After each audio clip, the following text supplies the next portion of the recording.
Hello and welcome back to Home Wisdom with HBH. I'm your host, Erica Barnaby, and hopefully you've noticed a few new things. Some lights, my audio probably sounds a little bit better, and that's because I have this new pod track right here, so I can make myself a little louder. Oh wow, that's crazy. That's way too loud. Let's just go ahead and turn that down. But that would be a great ASMR. Okay, let's get serious. We're going to cut that out.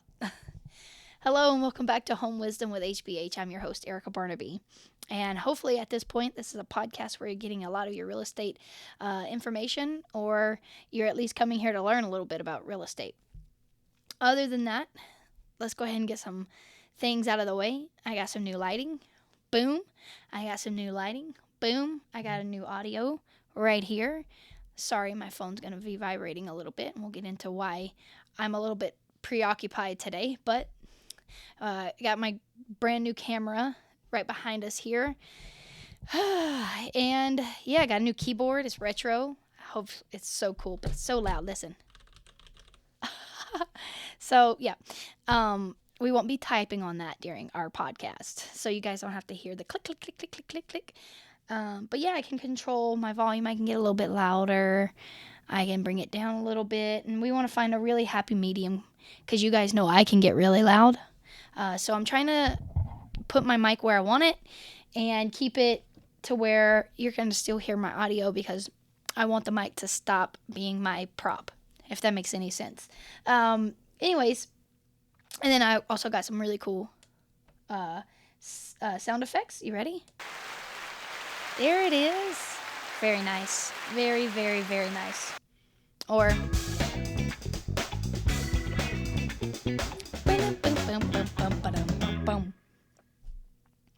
or if someone tells a really great joke, and I can actually plug and play and add some crazy stuff there if I want to.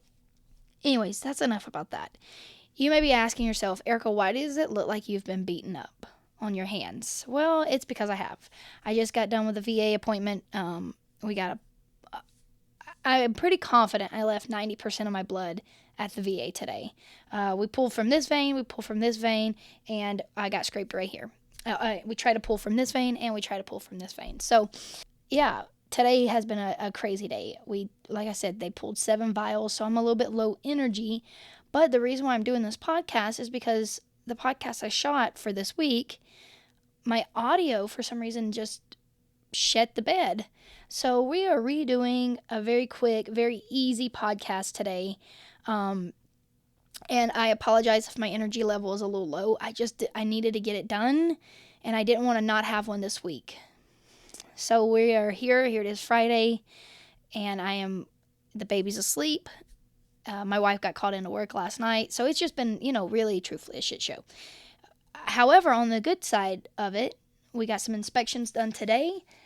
Inspections were done, were really good, came out really good for my buyers. Houses are amazing, no termites. Great outcome of that. And then the move to real has been pretty easy.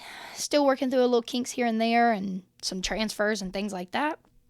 But for the most part, that has been good. Business-wise has been good.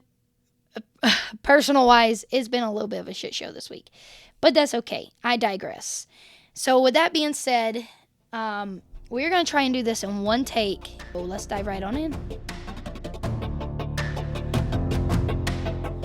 All right. We are not going to dive too far into the world of investments. We're going to talk about investing as a beginner. And you guys know I'm a firm believer that every single person that talks about or looks at or thinks about real estate should be considered an investor. It is very important that when we sit down, whether we're talking about your family home, your first time home, or anything like that, I want you to think of yourself as an investor. And the goal is, obviously, we're building a portfolio. We're building, whether it's 1 or 100, we want to build that portfolio. So that is one realm of everybody in real estate. Everyone that buys a home or is a homeowner is an investor, in my opinion. And you may say, what? No, that's not right. But no, that is right, because an investment is something that is going to increase your value in the future. So buying a home is 100% an investment. Whether or not you see it that way or not, it truly is. Because the second you buy the home, we start getting equity in that home. And a lot of times when you buy the home, you are buying it with a little bit of equity already. So I want you, first and foremost, if you're a homeowner, you're an investor. And it may just be you're an investor of one property and you don't realize it, or it may be that's actually what you do as an investment. But regardless, everyone is an investor. But today we're going to talk about beginning an investment. Like a legitimate, I want to be an investor. That is where I'm headed. Okay? And I wanted to talk about this because I think we're going to see more and more of younger people, early 20s, late 20s, getting into the investment world because people are starting to realize, oh, wow, this is generational wealth. Like real estate really is generational. And I think a lot of people's eyes were open during COVID because saw the of equity. And while that's not going to happen year after year and time after time, equity is always gaining. The longer you hold a property, the more equity you're going to have. When we're talking about growing your equity, there are two ways we really do that. You hold on to a property, you pay off your mortgage as you go, and then whenever you're ready to sell, you obviously owe less, so you get more if you sell, right? And another way I want you to think of it is the longer you hold on to a property, and you may not even, maybe you bought it with cash and you're like, oh, well, that other scenario didn't apply to me. But the longer you hold on to it, the more equity you get because the people around you are selling. So a house, you may have a house for 15 years, and in those 15 years, 10, 15 houses in a quarter mile you have sold, right? So those houses have increased your equity. So the best way to think of it is when we're buying properties and we close on those properties, we're setting the new standard of price. And so when we buy, we've helped that neighborhood increase value. And now when we're getting ready to sell in 5, 10, 15 years, all those homes that we helped when we bought it have now increased equity or increased value of that neighborhood. And now when we're selling, those homes helped us in return. So it's kind of like a stepping stone. Every year after year, it gets a little better and a little better and a little better and a little better. For me, investors are not really my primary focus. I have a few that I work with closely, but for me, I like the emotional side of things.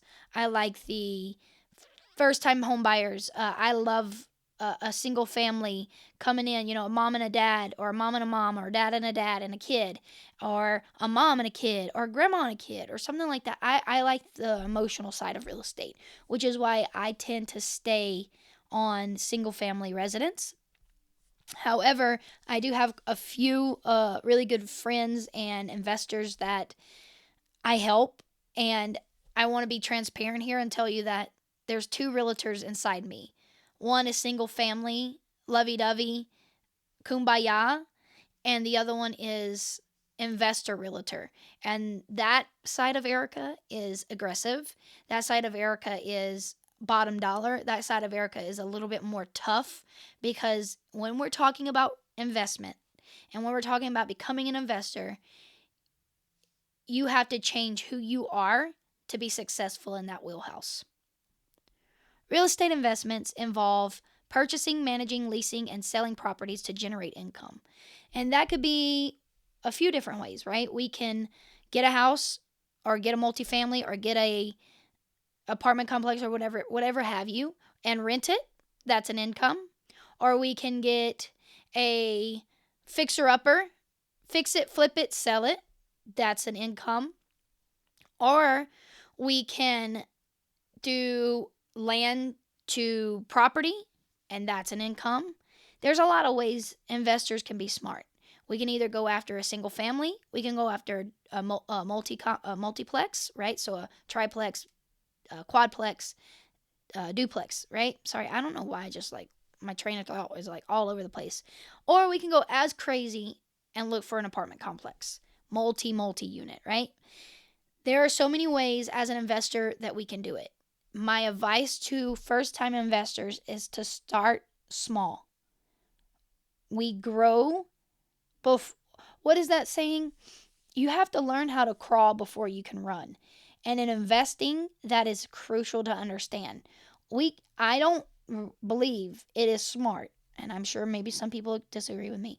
I do not believe it is smart for a first-time investor to say, you know what? I'm going to go buy a 20 unit complex. Yeah, I don't think it's smart for an investor, a first-time investor, to go get in over their head. If you are confident that you can maintain 1 unit, then buy a 1 unit. The more units you get involved, just understand that means more money, that means more time, that means more involvement, more contracts you have to worry about because we have to lease them. Maintenance. I mean, there's a lot that goes into multi-unit. So just be prepared for that if you are going to be a new investor. My advice to you is start very small. We're either going to go after the duplex, the triplex, or the quadplex, or if like you're really just trying to dab your feet in it, we're going to go after single family and we're going to try and get a good deal. Getting started with your first investment is the hardest part.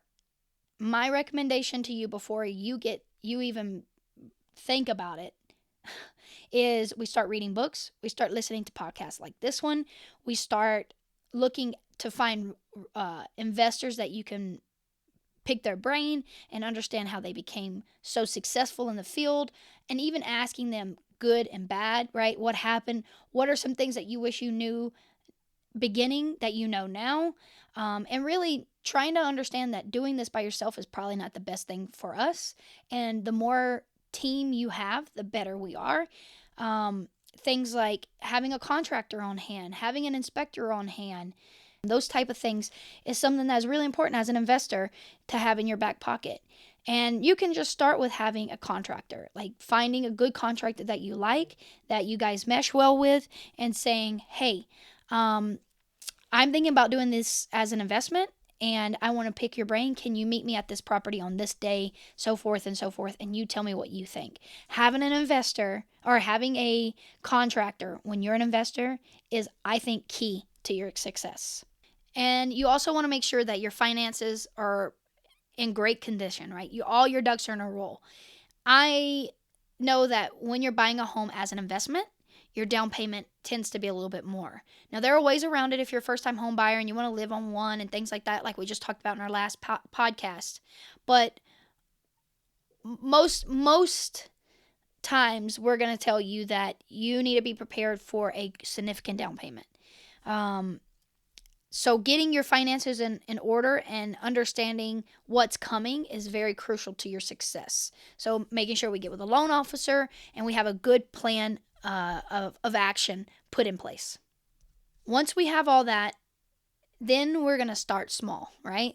Once we have our finances in order, we have our contractor on hand, maybe an inspector on hand, and we've educated ourselves on the best practices moving forward, then we're going to start looking at homes and units and complexes and things like that.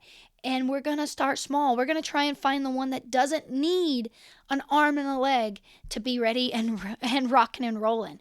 Matter of fact, as your realtor, what I would do is give you this beautiful spreadsheet, and it's going to sit right here, right in front of you, and it's going to say, here, these are 3 properties that we're going to look at. Let's compare these 3. Let's look at your income. Let's look at the monthly income. Let's look how much yearly maintenance this house requires. How old is it compared to the other ones?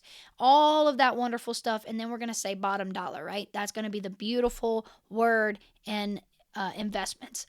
Bottom dollar. How much is this really going to cost me? And what is my take home? We want to try and find that diamond in the rough that doesn't need a lot of work, but is not going to break the bank on buying it. And maybe we are going to get a multi-unit complex. And we get a fourplex, right? And let's say one of them is vacant, the other 3 are rented out. Well, this one right here, we're going to do a little cosmetic upgrade to it. And we're going to say this one's rented for $950, this one's rented for $900, this one's rented for $900. We're going to upgrade this one just a little bit, and we're going to make this one $1,100. right? And then when these people's contract in, we're going to tell them, hey, we're going to renovate your property. You can stay there, or you don't have to. It's up to you. But if you do stay there, we're going to rent your property for $11.50, right? Because they were paying $9.50, and we're going to increase it by that amount.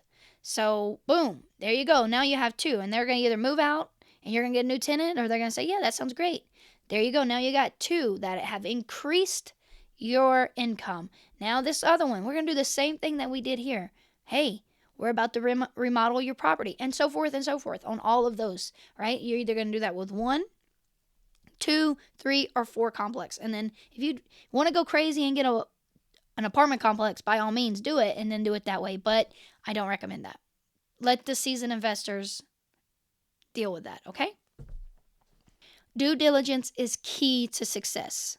That means every property that we're looking at, we are going to do every document we can possibly get our hands on. We're going to look at. We're going to look at rent rolls. We're going to look at how much maintenance it is going to cost. We are going to research every aspect of that property that we possibly can before we move forward. And that is why investing takes a lot more time than buying your own home. Because when you're buying your own home, we want the emotional. I love this home. I can see raising my kids here. I love everything about it. Yeah. All that stuff. When we're investing, it's money.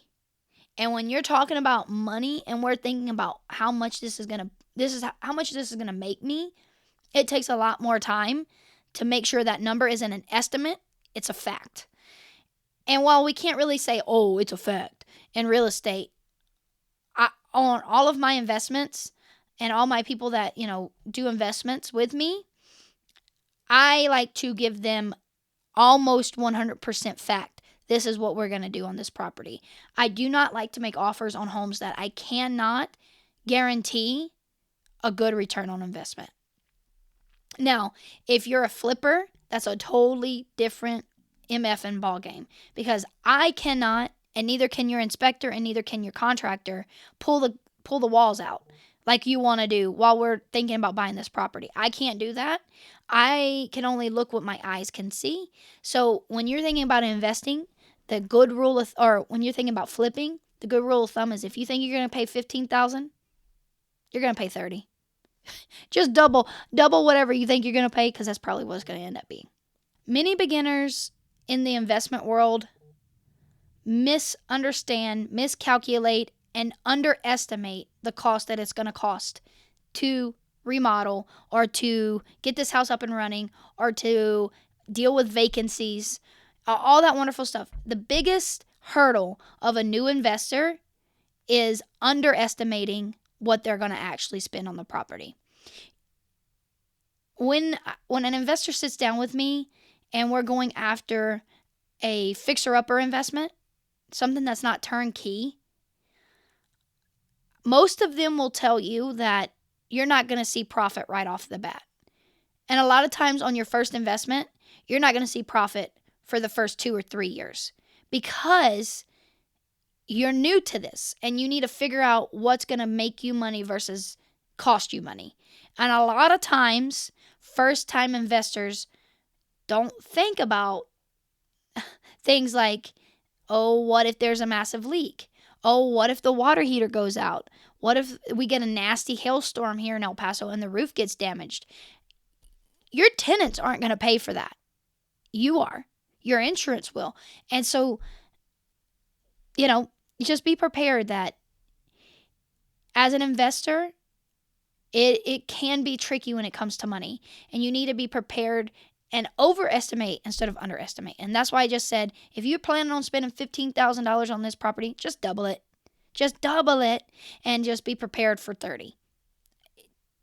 I mean, I'm telling you, right? Because it's better to have money in your account and go, oh, I didn't spend as much, versus, oh shit, now I have this property that's half-assed done. I can't rent it out. It's a money pit, and I'm losing big time on this property. So if you're going to spend $10,000, might as well double it and say I'm going to spend $20,000. One of my clients who recently bought with me here in El Paso used to be a contractor. I believe it was in New York. Oof, I think yes. Harvey, hopefully you're listening.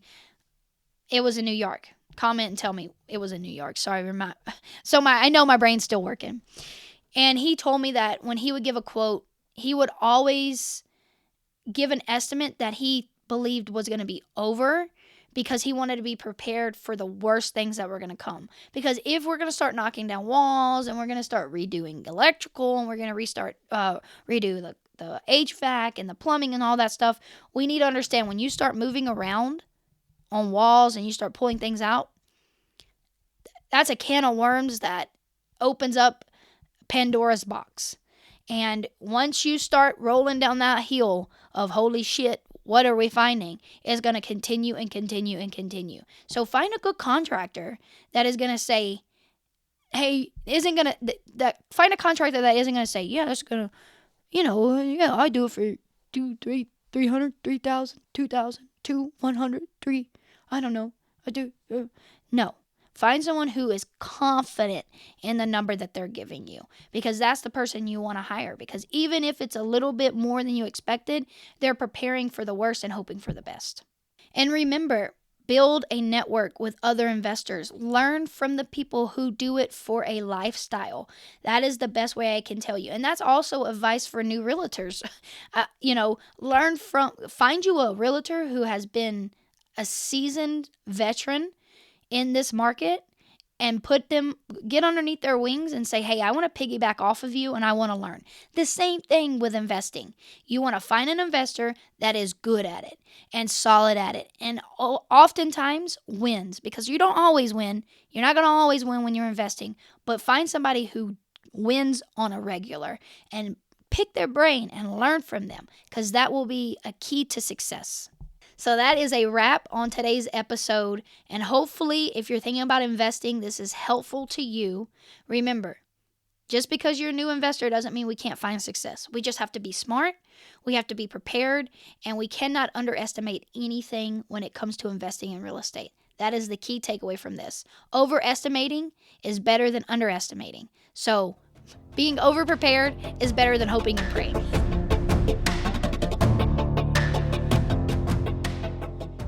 Anyways, hopefully you like this content. Give me a thumbs up. Give me a subscribe. Give me a review on your streaming platforms. If you're watching this on YouTube, there's like a little subscribe button right here and like a little bell over here or something like that. One of these two directions. Hit it. Smash it. Do all that wonderful stuff. And then go down to your comments right now and type in, Erica, I'm sorry the VA took so much of your blood. Or give me your best joke about the VA being a vampire, okay? Give me something. Give me something in the comments. I will gladly appreciate it. Hopefully this podcast drives you in and maybe gets you motivated about being an investor. If you are, give me a call. We'll talk a little bit. Whether you are buying, selling, or investing, we want Home Wisdom with HBH to be your go-to podcast for all things real estate in El Paso and Texas. And the country, whoever's listening, listen away. Remember, more knowledge today means more power for tomorrow. Later.